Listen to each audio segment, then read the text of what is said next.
Talking Tide with Stephen M. Smith of Touchdown Alabama. All right, today was the first day of practice. Let's focus in on the tight end position, Stephen.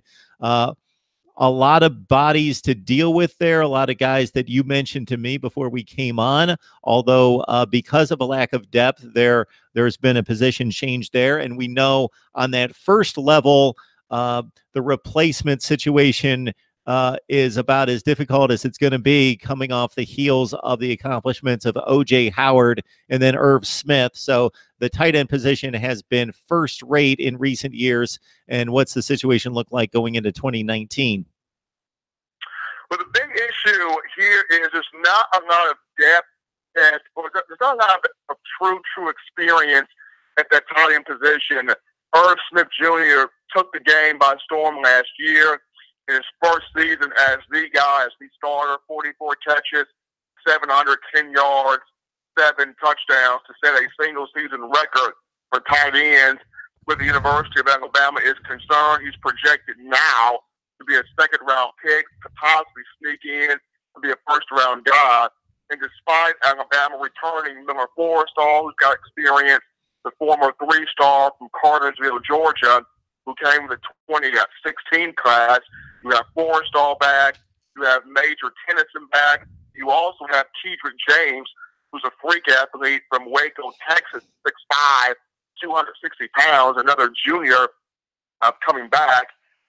Kedrick James has the NCAA violation cloud over his head, the same issue that took place in 2018 towards the end of that season, which is the reason why James, the offensive lineman Deontay Brown, and offensive lineman Elliott Baker did not attend the college football playoff. Now, it is in my understanding that all 3 guys will serve a 4-game suspension upon them coming back by Game 5 of the 2019 season.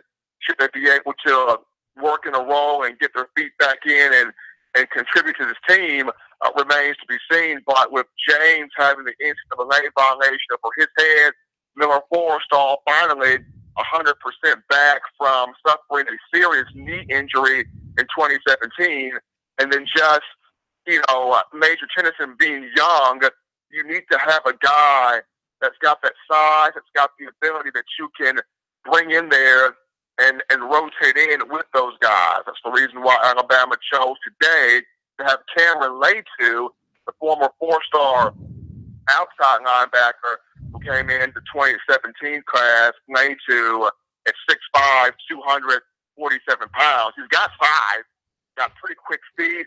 Does he have the hands to be an inline blocker and a big-time pass catcher? That is what we'll be waiting to see and to dissect into as spring ball continues. But seeing how that tight end spot, a little bit of an unknown right now with you, NCAA violation over James's head, and you're trying to see how healthy is Miller Forristall in his return. You got Cameron Latu, the outside linebacker, working with tight ends.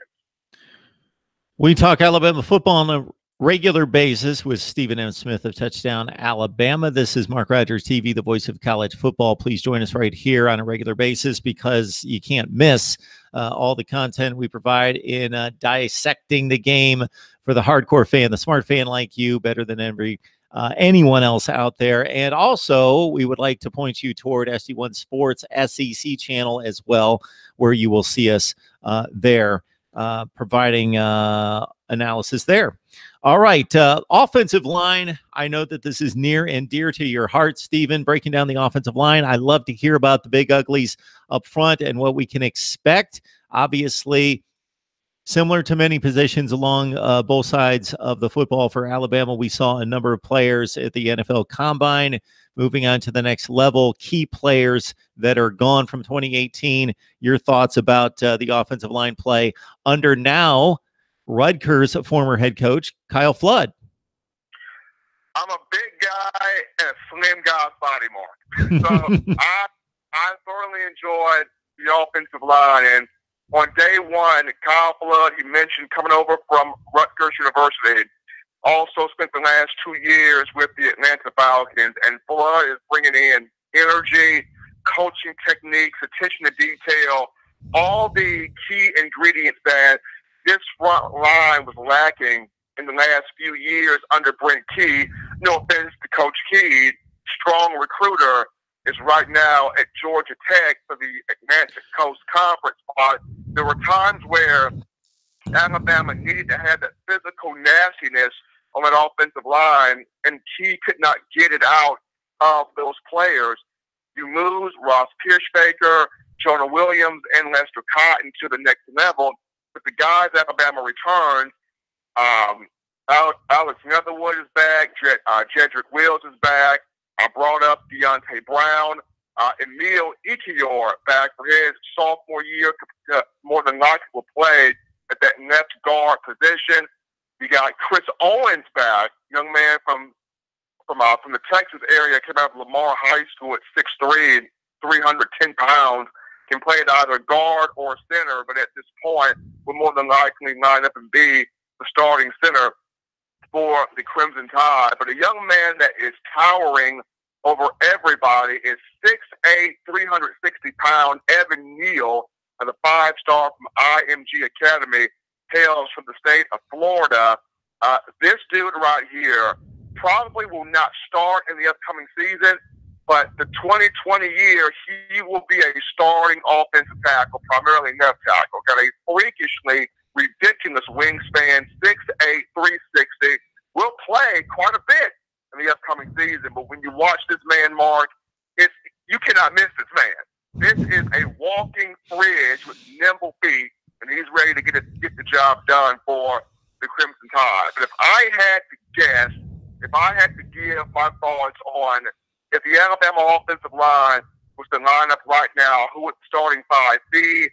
My projection would be Alex Leatherwood at left tackle, Emil Ikior at left guard, Chris Owens at center, Matt Womack at right guard, and Jedrick Wills at right tackle.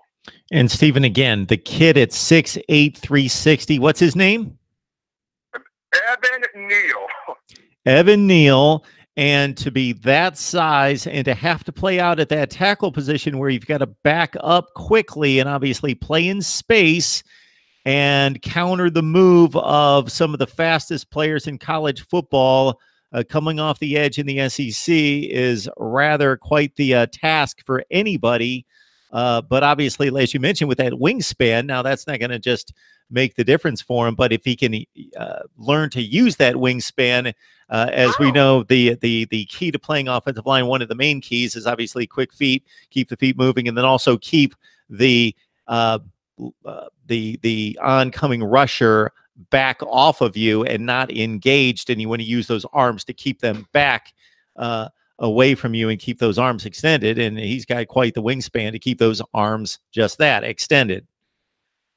Good stuff. Good stuff, Stephen. We appreciate you stopping by. It's Stephen M. Smith of Touchdown Alabama. And again, you got to join him and the rest of the staff there at touchdownalabama.net, or the videos are right here on YouTube as well. Stephen, what have you guys been working on recently? Continuing to work on, we're into spring practice, but continuing to work on just thoughts from the NFL Combine, where different Alabama players could be drafted, selected in the upcoming venue.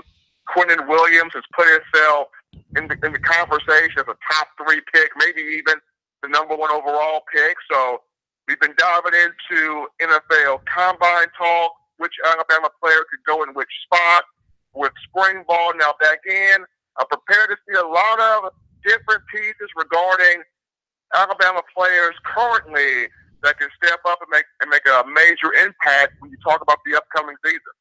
Steve, it's always a great discussion. We always appreciate you stopping by. You're one of our stalwarts in the trenches here. I'll make that analogy to the offensive line for you, and we appreciate you always giving us valuable insight and information into Alabama football in the SEC.